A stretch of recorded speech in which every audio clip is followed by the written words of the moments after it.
I hope you guys enjoy these two gameplays I have for you.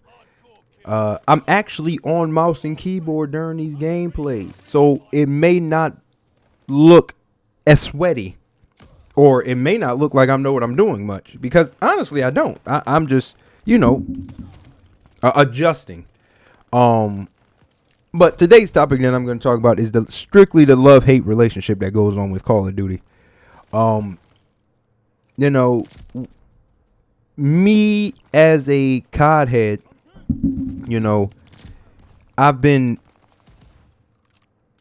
I can't play multiplayer like I used to. I can't play multiplayer like I used to. I don't enjoy Warzone. Sad to say, like I used to.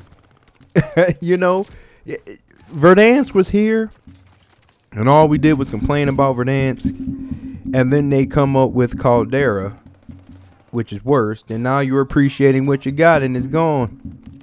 That's why that saying always matters. I spend a lot of my Warzone time when I do play inside of Rebirth Island. But I feel like that's a sad case. That's sad. That's what makes me hate the game.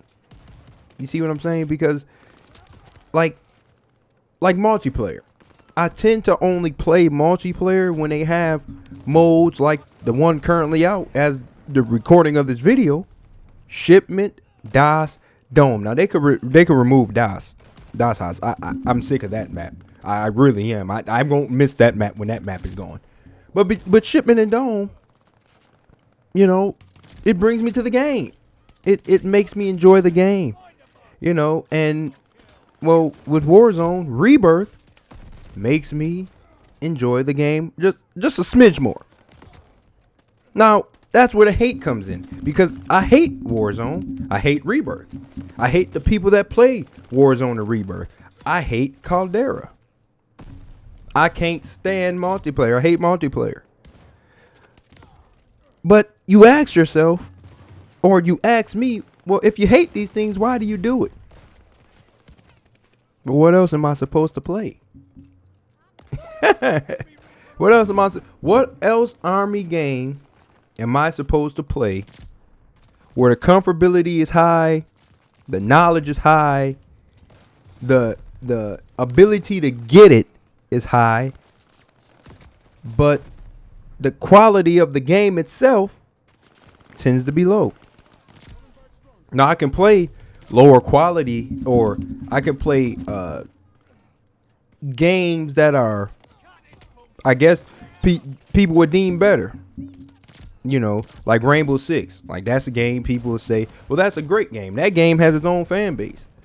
But I also hear at the same time that there's a skill gap that is needed to play Rainbow Six.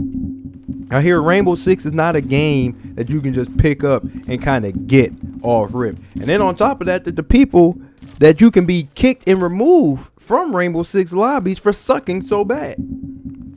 See, Rainbow Six is one of those games that when you play a sweat in it, it's no fun for you.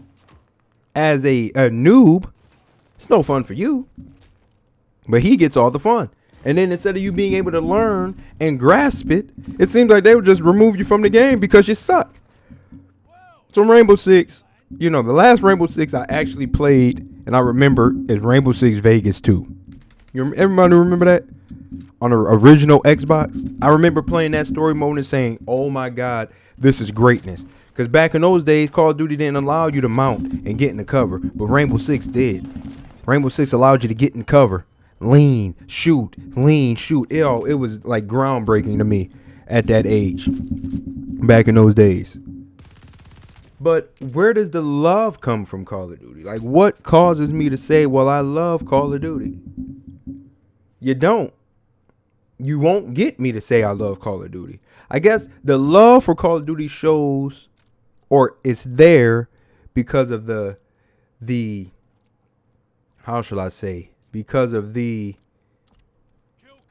expectation for the new. Call of Duty just seems to be more, look forward to recapturing the love and passion you had for it in the past with the new game. But it just seems like the game kind of gets worse.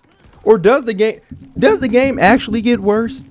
Is it me or is it the game? That's what I struggle to figure out. Is it me or is it the game? Is it the game?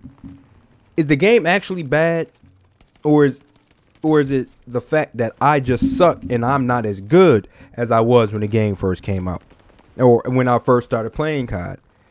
Is it the game or is it the community that now plays COD now? You know, is it all about, is it because of the movement? I feel like if COD changed the movement, you know, like I always said, and you'll probably hear me say this a lot during the COD gameplays, if COD had Battlefield's movement, but COD's like everything else, you might have the greatest game known to man. You may do it. You may have it. You know, because COD got Battlefield beat in almost everything except graphics and I would say movement. Battlefield's movement is definitely feels more realistic, at least from when I played Battlefield. Now I'm sure there's clips and videos of Battlefield looking extremely fake. But you can get that with any game, especially nowadays where the glitches just are you know, they're there. But I can't tell you if I truly love COD. And I'll tell you I'll hate it. But I'm still with it. Does that make our relationship toxic? Is my Call of Duty relationship toxic? Because if you think of a toxic relationship, right? A toxic relationship is probably, you know, one of the parties aren't happy, but they can't they can't draw up enough or muster up enough energy or will to leave. While the other thing is toxic and they know that you ain't gonna leave, so they really not gonna change what they do because they know you ain't gonna leave, because they know that there's nothing out there essentially that's gonna deal with you or deal with your BS. Am I in a toxic relationship with Call of Duty? Oh my goodness, is that a reality I just uncovered while covering this video? Is my relationship with, I think I'm in a toxic relationship with Call of Duty. I think, forgive me for this part, I cannot drive a Goliath with a mouse and keyboard. I don't know what's wrong with the controls, but oh my goodness, it was so bad. Look at this, it's so bad. Oh my God. Look at this. I can't turn, I can't do anything. Look, I'm getting shot up. Still got the kill though. But I think I've just discovered that I'm in a toxic relationship with Call of Duty. How do I break from this toxicity? Do I change my mindset? Or does COD have to change? I feel like it's a little bit of both. I feel like we as a community, as a gaming community, we have to begin to stop expecting greatness with a game. No, I know I'm not the only one that does this, but I think coming into a game and holding a game to a standard of a game you once enjoyed is already setting that new game up for failure. It's already doing it. I think I'm going to try to clear my mind and come into the next, when this next wave of the game come out, come into them with a clear mind and not hold them to the standard of something that I deemed great. It's not fair to the game. It's not fair to me. And it makes me hate the game right off rip, because I'll come out I remember back in this, I remember when the game used to do this. Well, this game doesn't do that. I think this is what they mean by adjusting. But how do I adjust?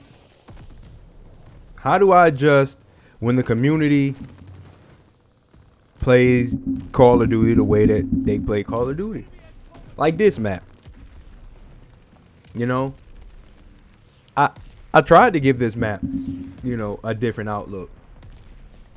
This map is the most infuriating map, I think, in COD history. As far as a small map, action-packed, this is probably the most infuriating one. Even more infuriating than Shoot House. And Shoot House can be very infuriating if you guys remember. Shoot House can be very infuriating because of the window camping. And Nuketown could be too if you got in the right lobby and you kept spawning behind a green house or kept spawning behind a yellow house the whole game. But man, I could really go on a lot about these things, but I think I just realized that I'm in a toxic relationship with Call of Duty. And this is sad. I need to get it together. Get it together, Chris.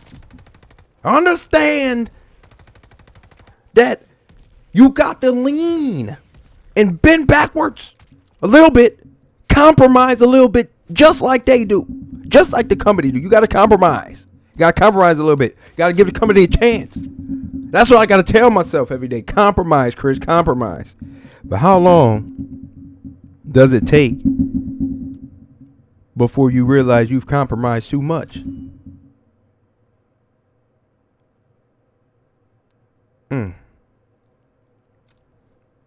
See you guys in the next video.